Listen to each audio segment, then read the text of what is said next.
Hello hello ভাই, আসসালামু আলাইকুম। বলছিলাম কে? ভাই আমি লাবণী। কোন লাবণী? ভাই আমি মিনি। বুঝতেছি না কে।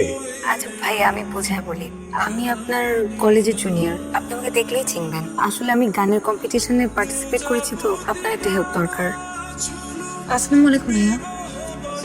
ওয়ালাইকুম আসসালাম। কোথায় শেখাও? কি কোথায় শেখাই আন্টি? মানে তোমার একাডেমিটা কোথায়? একাডেমিতে নেই। ও, তুমি তাহলে মানুষের একাডেমিতে শেখাও? জি না, শিখাই না। তাহলে ওকে শেখাবে কোথায়? তার সাথেই শেখাবো। আসলে আন্টি আমি স্টুডেন্ট, কলেজে থাকতে শখ করে মাঝে মধ্যে পারফর্ম করতাম। জুনিয়রদের আবার খুব ভালো লাগতো, এই জন্য ওরা ওদের নিজেদের পারফরমেন্সের আগে আমার কাছে আসে গাইডেন্সের জন্য। এই প্রফেশনাল কিছু না, শখ। হ্যালো। আসলে টাইপ করতে একটু প্যারা লাগে তো ফোন দিয়ে দিলাম, সমস্যা নেই তো? না ভাইয়া, বলো। আপনি বলেন। সমস্যা নেই, তুমি বলো। আপনার সাথে দেখা করে মা খুব খুশি হয়েছে, আপনাকে পছন্দ করছে। কি বলো, আন্টি আমাকে পছন্দ করছে? তাকে তো দেখে কোনোদিন মনে হলো না আমাকে পছন্দ করছে।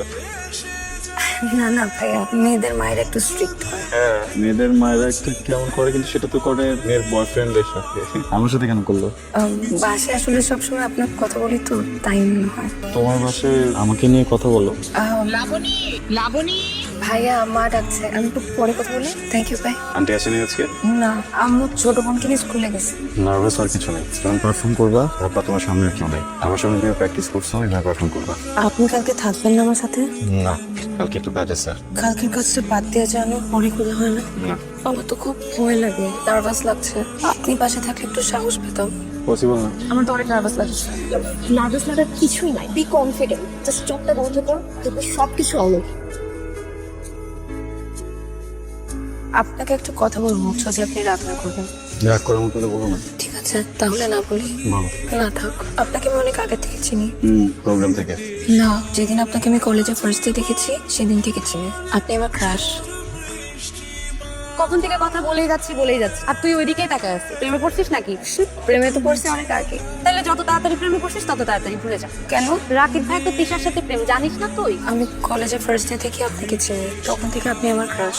আপনাকে বলবো করে আর বলতে পারিনি। প্রিয়া বলতে না করছো। প্রিয়া ছিল তিশার বান্ধবী। তিশার সাথে নাকি আপনার অনেক সিরিয়াস রিলেশনশিপ, আপনাদের খুব জলদি বিয়ে হয়ে যাবে। সেজন্য এখন ফ্রেন্ডের বয়ফ্রেন্ডকে কিভাবে বলি সে আমার ক্রাশ?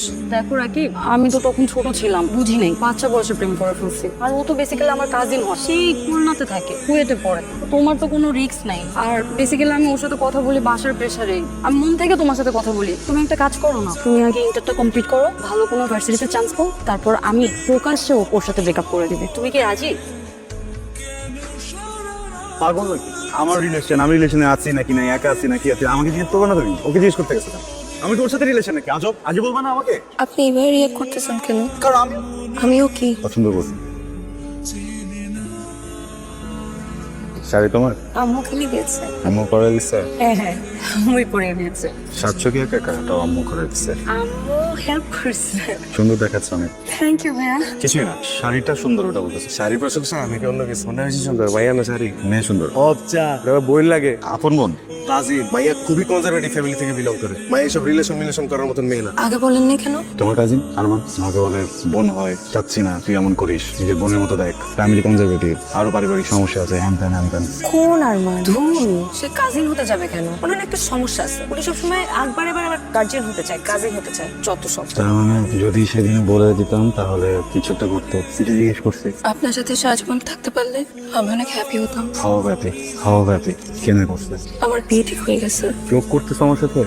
বিয়ে ঠিক হয়েছে মানে? বয়স কত তোমার? আমি অনেক অসুস্থ, আমার সিস্ট করছে। গাইনোকোলজিস্ট বলছে জলদি বিয়ে করতে, জলদি বাচ্চা নিতে।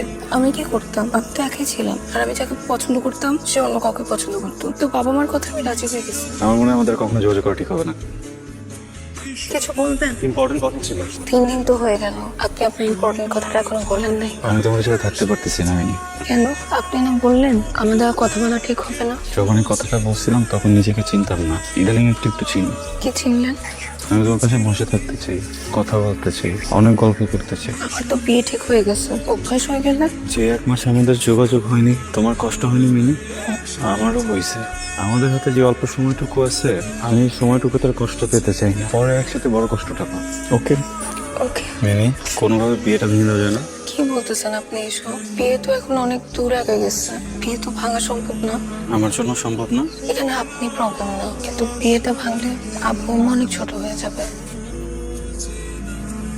তুমি কি বিয়ে করতে চাও? জানি না, এই বিয়ে করে তুমি হ্যাপি হতে পারবা? জানি না, ঠিক মতো সংসার করতে পারবা? জানি না। বিয়ের পর আমাকে বলতে পারবা? জানো, বলো।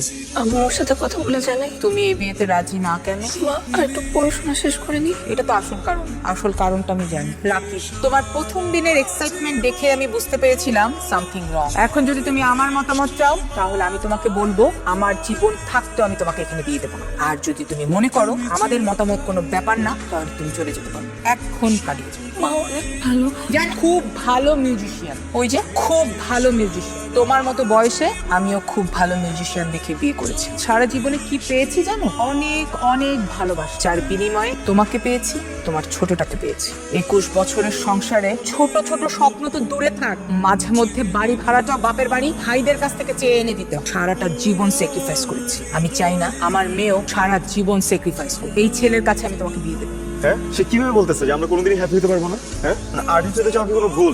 কোথায় লেখা আছে যে আর্টিস্ট হলে কখনো সাকসেসফুল হওয়া যাবে না? আর ভাই, আমি তো একটা শিক্ষিত ছেলে, আমি তো চাইলে আমার ক্যারিয়ার যদি পছন্দ না, আমি এটা সুইচ করতে পারবো। আচ্ছা, ধরলাম তুমি তোমার আম্মার কথা মেনে নিয়ে তুমি একটা বিয়ে করে ফেললাম, কাল যদি সাকসেসফুল হই তখন কি পারবা সবকিছু ছেড়ে আমার কাছে চলে আসতে? হ্যাঁ বলো, যা কিছু নষ্ট হবে সবকিছু ফিক্স করতে পারবা? তোমার মা সবকিছু ফিক্স করতে পারবে? আরে কথা বলতেছো না কেন মিনি? কথা বলো। আমি বলি নাই তো, আম্মু বলছে। আর আমি কি করতাম বলেন? আমি কি আমার সাথে তর্ক করতাম? তাহলে সেটা আরো বড় প্রবলেম হয়ে যেত। আমার না খুবই হোপলেস লাগতেছে, কি করবো কিছুই বুঝতেছি না। আমি কি শান্তর সাথে কথা বলে দেখবো? উনি হয়তো বুঝবেন। তোমার আসলে মনে হয় উনি আমাদেরকে বুঝবেন। আমি একটা কথা বলি, শান্ত হয়তো এই মুহূর্তে আমাদের জীবনে একজন নেগেটিভ ক্যারেক্টার, কিন্তু উনি মানুষ হিসেবে আসলে খুবই ভালো। তোমার না শান্তর সাথে কথা হওয়ার কথা ছিল? উনি বলছে এটা কোনো ব্যাপার না, এই বয়সে এরকম হইতেই পারে। উনি বিয়ে করতে চায়। এটা কোনো কথা? আরে তোমরা তো একজন আরেকজন জীবনটা ভালোবাসো ভাই, এটা জানা করে বিয়ে করবে? আমার তো ডিস্টার্ব আছে ভাই। এর নাম্বারটা দাও তো, আরে যে দাও তোমার ইচ্ছা মতো আরাম। আজকে শান্তদের ফ্যামিলি মেম্বার আসছিল, ওরা গয়না কাছে দিয়ে গেছে। সামনে সপ্তাহে আনতে পড়াবে আর বিয়ের ডেট ফিক্স করবে। আমি কি করবো? আমি কিছু বুঝতেছি না, কিছু বুঝতেছি না। আমি কেমনে এটা ফিক্স করবো বলো আমাকে? তুমি কই? Hello hello Rakib, hello Rakib, hello Rakib. মা, তোমার বিয়ের ডেট কি ঠিক হয়েছে?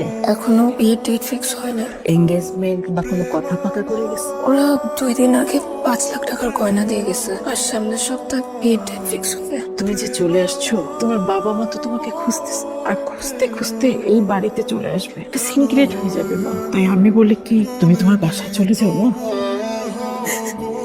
জীবনের কিছু কিছু সময় এমন আসে, সেই সময়টা না এখান থেকে ভাবতে হয় মা। তাই আমি বলি কি, তুমি চলে যাও মা। আমি জানি আমার ছেলেটা এই পৃথিবীর শ্রেষ্ঠ ছেলে, কিন্তু মা, ও কিছু করবে না। এখন ওকে আমি চালাই, তোমাকে কি করে চালাবে বলো? তাই বলে কি, তুমি চলে যাও, তোমার বাসায় চলে যাও মা।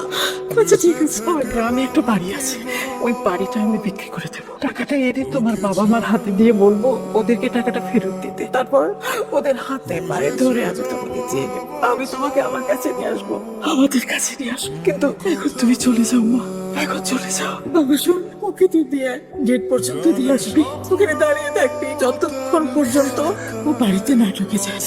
ওকে দিয়ে আয় বাবা। আমি কিন্তু আসছিলাম, তোমরা আমাকে রাখো না।